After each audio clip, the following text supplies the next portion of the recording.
Hello everyone, welcome back to the Christian Prodigy. Today we are going over 2 Samuel 1 through 4, so let's get right into it. Chapter 1, David hears of Saul's death. After the death of Saul, David returned from striking down the Amalekites and stayed in Ziklag 2 days. On the third day, a man arrived from Saul's camp with his clothes torn and dust on his head. When he came to David, he fell to the ground to pay him honor. "Where have you come from?" David asked him. He answered, "I have escaped from the Israelite camp." "What happened?" David asked. "Tell me." "The men fled from the battle," he replied. "Many of them fell and died, and Saul and his son Jonathan are dead." Then David said to the young man who brought him the report, "How do you know that Saul and his son Jonathan are dead?" "I happened to be on Mount Gilboa," the young man said, "and there was Saul leaning on his spear, with the chariots and their drivers in hot pursuit. When he turned around and saw me, he called out to me, and I said, 'What can I do?' He asked me, 'Who are you?' 'An Amalek,' I answered. Then he said to me, 'Stand here by me and kill me. I'm in the throes of death, but I'm still alive.' So I stood beside him and killed him, because I knew that after he had fallen, he could not survive. And I took the crown that was on his head and the band on his arm, and have brought them here to my lord." Then David and all the men with him took hold of their clothes and tore them. They mourned and wept and fasted till evening for Saul and his son Jonathan, and for the army of the Lord, and for the nation of Israel, because they had fallen by the sword. David said to the young man who brought him the report, "Where are you from?" "I am the son of a foreigner, an Amalekite," he answered. David asked him, "Why weren't you afraid to lift your hand to destroy the Lord's anointed?" Then David called one of his men and said, "Go strike him down." For he struck him down and he died. For David had said to him, "Your blood be on your own head. Your own mouth testified against you when you said, 'I killed the Lord's anointed.'" David's lament for Saul and Jonathan. David took up his lament concerning Saul and his son Jonathan, and he ordered that the people of Judea be taught this lament of the bow. It is written in the book of Jasher. "A gazelle lies slain on your heights, Israel. How the mighty have fallen. Tell it not in Gath, proclaim it not in the streets of Ashkelon, lest the daughters of the Philistines be glad, lest the daughters of the uncircumcised rejoice.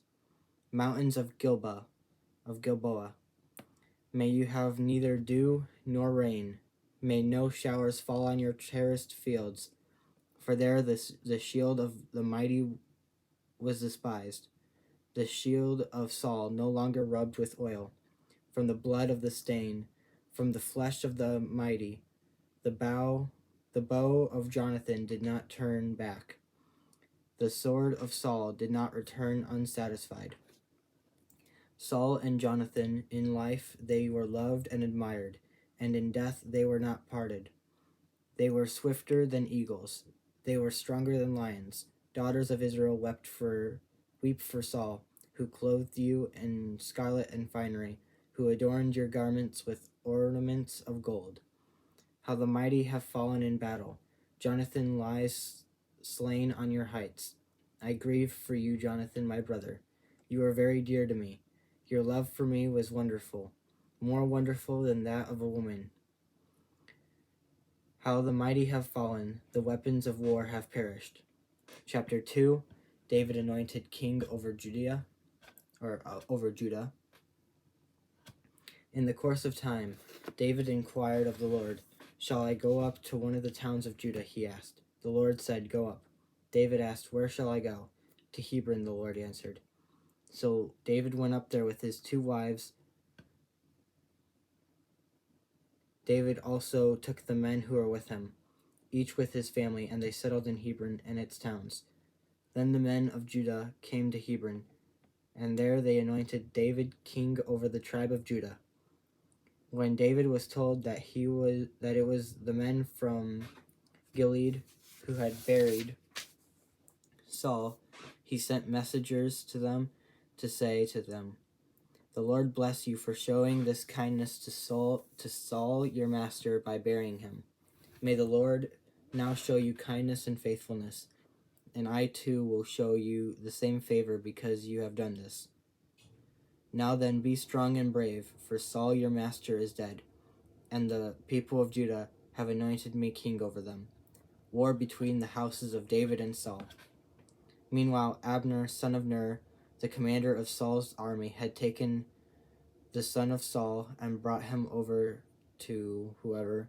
He made him king over Gilead and also over Ephraim, Benjamin, and all Israel.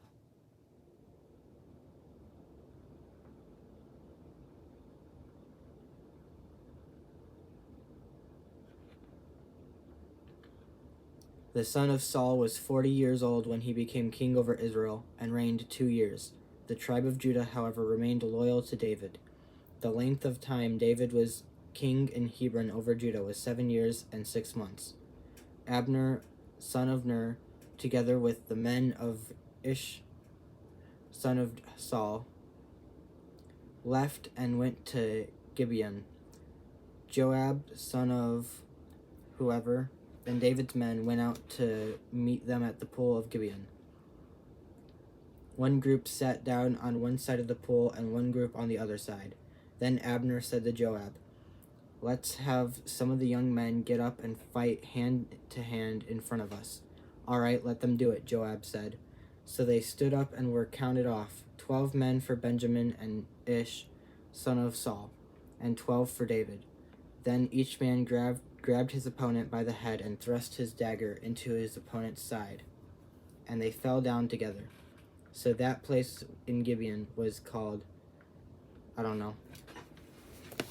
The battle that day was very fierce, and Abner and the Israelites were defeated by David's men.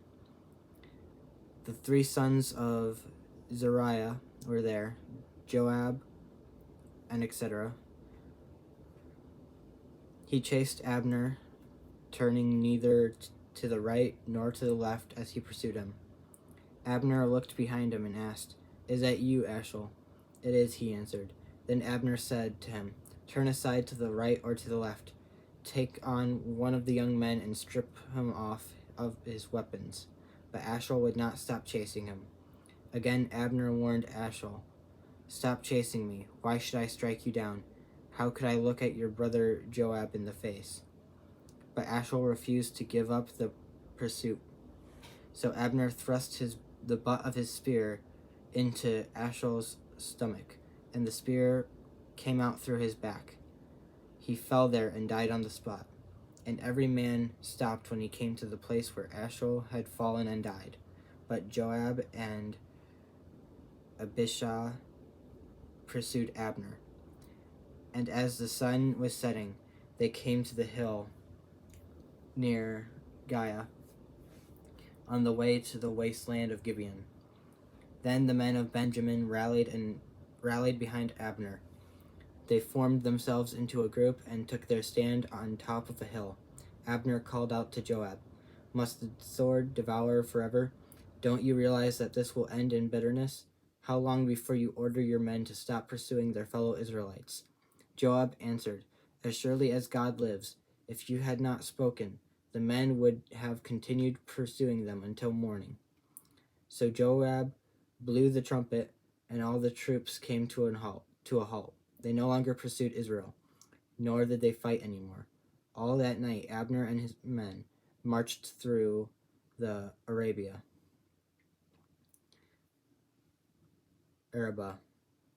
They crossed the Jordan, continued through the morning hours, and came to whatever place.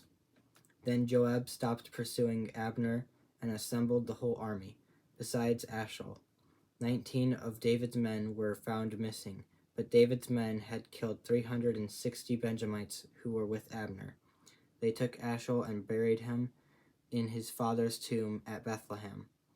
Then Joab and his men marched all night and arrived at Hebron by daybreak. Chapter 3. The war between the house of Saul and the house of David lasted a long time. David grew stronger and stronger, while the house of Saul grew weaker and weaker. Sons were born to David in Hebron.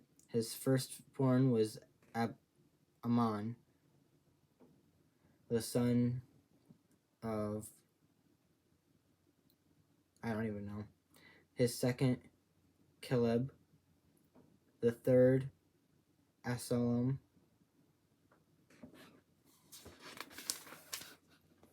The fourth, I don't know. Abner goes over to David. During the war between the house of Saul and the house of David, Abner had been strengthening his own position in the house of Saul. Now Saul had a concubine named Rizpah, daughter of Aiah, and Ish said to Abner, "Why did you sleep with my father's concubine?" Abner was very angry because of what Ish said, so he answered, "Am I a dog's head on Judah's side? This very day I am loyal to the house of your father Saul, and to his family and friends.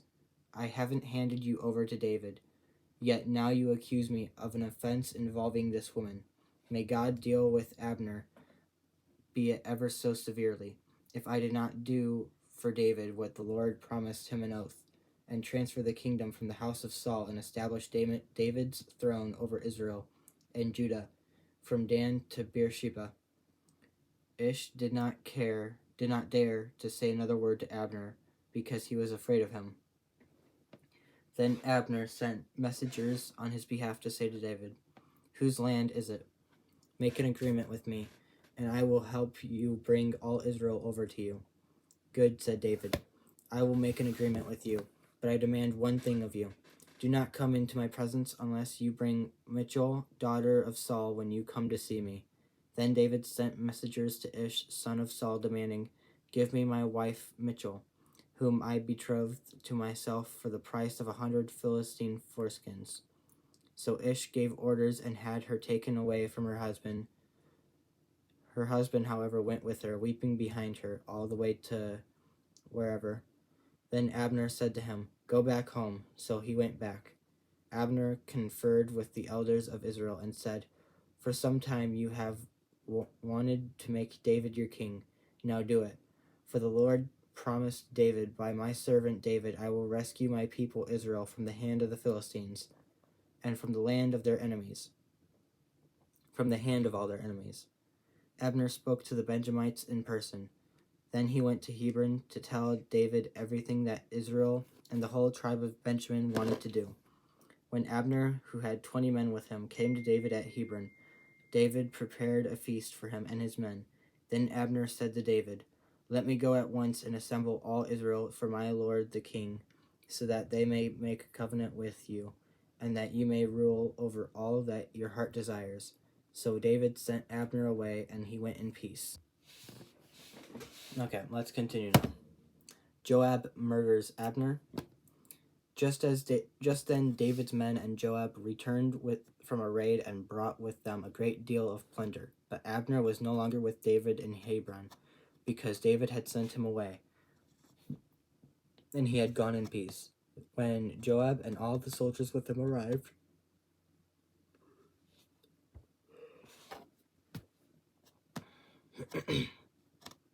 he was told that Abner, son of Ner, had come to the king, and that the king had sent him away, and that he had gone in peace.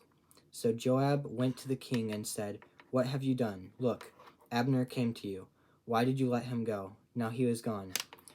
You know Abner, son of Ner. He came to deceive you and observe your movements and find out everything you are doing."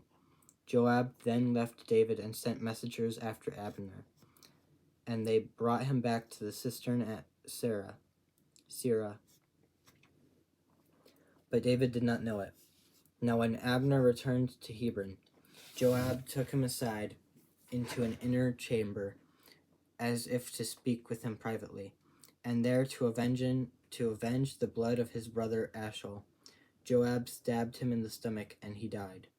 Later, when David heard about this, he said, I and my kingdom are forever innocent before the Lord concerning the blood of Abner, son of Ner. May his blood fall on the head of Joab and on his whole family. May Joab's family never be without someone who has a running sore or leprosy, or who leans on a crutch, or who falls by the sword, or who lacks food. That's pretty severe.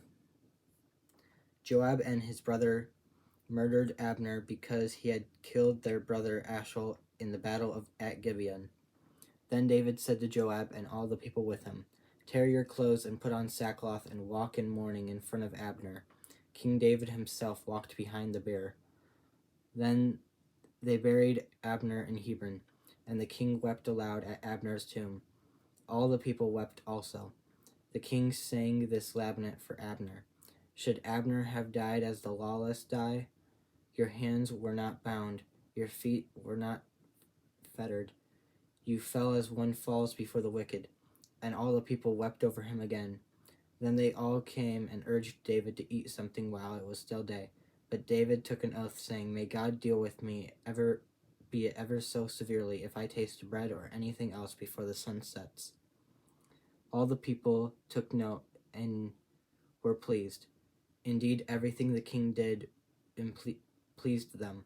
So on that day, all the people there and all Israel knew that the king had no part in the murder of Abner, son of Ner.